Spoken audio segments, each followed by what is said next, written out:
கச்சத்தீவு அப்படின்னு சொன்னாலே நம்மளுக்கு பிரச்சனை தான் ஞாபகம் வருது. நான் ஸ்கூல் படிக்கிற காலத்துல இருந்து ஏன் அதுக்கு முன்னாடி இருந்த கூட இந்த கச்சத்தீவு பிரச்சனை இருக்கு. பட் இன்னுமே பாத்தீங்கன்னா இதுக்கு ஒரு பெர்மனன்ட் சொல்யூஷன் பாத்தீங்கன்னா யாருமே இன்னும் கொண்டு வரல. இந்த சின்ன தீவுல பாத்தீங்கன்னா மனிதர்கள் யாரும் பெரும்பாலும் வசிக்கிறது கிடையாது. ஆனா எலெக்ஷன் டைம்ல பாத்தீங்கன்னா இது ஒரு பயங்கரமான டாபிக்கா மாறுது. யாரு கச்சத்தீவை இலங்கைக்கு தாரை வார்த்து கொடுத்தது, எதுக்காக இலங்கைக்கு கொடுத்தாங்க?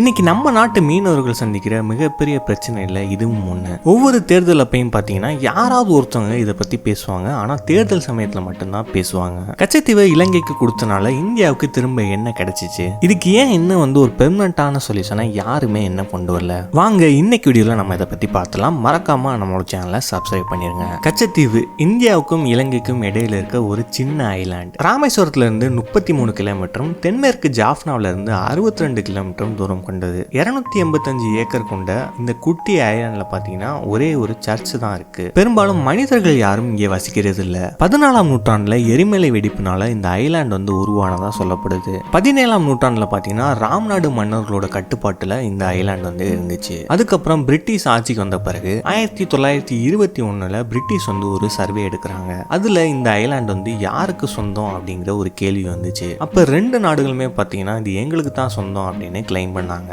பட் பிரிட்டிஷும் பாத்தீங்கன்னா இது யாருக்கு சொந்தம் அப்படின்னு அவங்க கடைசி வரைக்குமே சொல்லவே இல்லை. ரெண்டு நாடுகளுக்கும் சுதந்திரம் கிடைச்ச பிறகு 1974-76ல ஒரு ஒப்பந்தம் போடப்பட்டுச்சு. அதுலதான் பாத்தீங்கன்னா கச்சத்தீவு இலங்கைக்கு கொடுக்கப்பட்டுச்சு. ஆனா எதுக்காக இந்தியாவுக்கு சொந்தமான ஒரு தீவை இலங்கைக்கு கொடுக்கணும்? அந்த டைம்ல பாத்தீங்கன்னா பாகிஸ்தான், அமெரிக்கா, சைனா பாத்தீங்கன்னா இலங்கையோட நட்பை சம்பாதிக்க நினைச்சாங்க.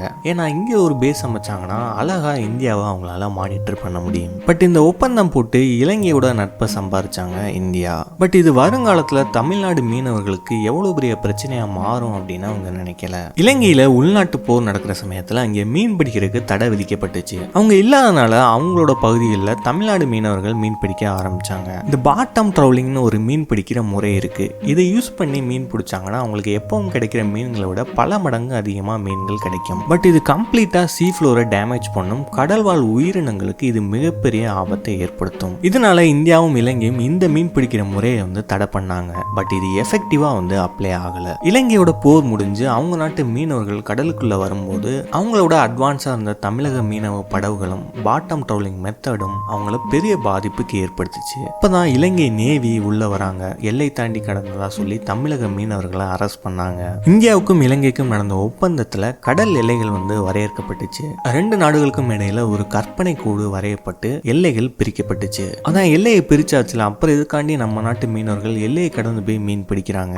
காலம் காலமா ஒரு இடத்துல ஒருத்தவங்க மீன் பிடிக்கும் போது இனிமே நீங்க இங்க மீன் பிடிக்க முடியாது, அது இனிமே வேற நாட்டுக்கு சொந்தம். எப்பவும் பிடிக்கிற மீன்களோட அவங்களுக்கு ரொம்பவே கம்மியான அளவுல தான் மீன்கள் கிடைச்சிச்சு. வெறும் கையோட அவங்களால கரைக்கு திரும்பவும் முடியாது. இப்போ அவங்க கிட்ட இருந்த ஒரே ஆப்ஷன் இதுதான். பட் இதுக்காக கவர்மெண்ட் மீனவர்களுக்கு நிவாரண நிதி கொடுக்குறாங்க. பட் இதுக்கு பெர்மனன்ட் சொல்யூஷன் ஒன்று வேணும்ல. இதுக்கு தீர்வு தான் என்ன அப்படின்னு கேட்டீங்கன்னா, இந்த அதிகமாக மீன் கிடைக்கிற இந்த ஃபிஷிங் ஜோன்ஸ் ரெண்டு நாட்டு மீனவர்களும் ஷேர் பண்ணிக்கலாம். ஏன்னா ரெண்டு நாட்டு மீனவர்களாலையும் வெறும் கையோட கரைக்கு திரும்ப முடியாது. அதே மாதிரி பாட்டம் ட்ரவுலிங் மெத்தடுக்கு பதிலாக அவங்களுக்கு டீப் சி ஃபிஷிங் மெத்தட்ஸை கற்றுக் கொடுக்கலாம். அதே மாதிரி ரெண்டு நாடு நேவியுமே சேர்ந்துமே பேட்ரோல் பண்ணலாம். இல்லீகலாக தாண்டதை முன்கூட்டியே அவங்க தடுக்கலாம். இன்னைக்கு இருக்க டெக்னாலஜி, கவர்மெண்ட் சப்போர்ட் இதெல்லாம் யூஸ் பண்ணி பெர்மனன்டான சொல்யூஷன்ஸ் நம்ம நிறையவே கொண்டு வரலாம். ஆனால் இதெல்லாம் விட்டுட்டு அவங்க பிரச்சனையோட ஆரம்பத்துக்கு தான் போறாங்க. கச்சத்தீவை யாரு தாரை வார்த்து கொடுத்தது, எதுக்காக கொடுத்தாங்க, ஏன் கொடுத்தாங்க அப்படின்னு சொல்றாங்களே தவிர இன்ன வரைக்கும் ஒரு பெர்மனன்டான சொல்யூஷன் யாருமே இன்னும் கொண்டு வரல.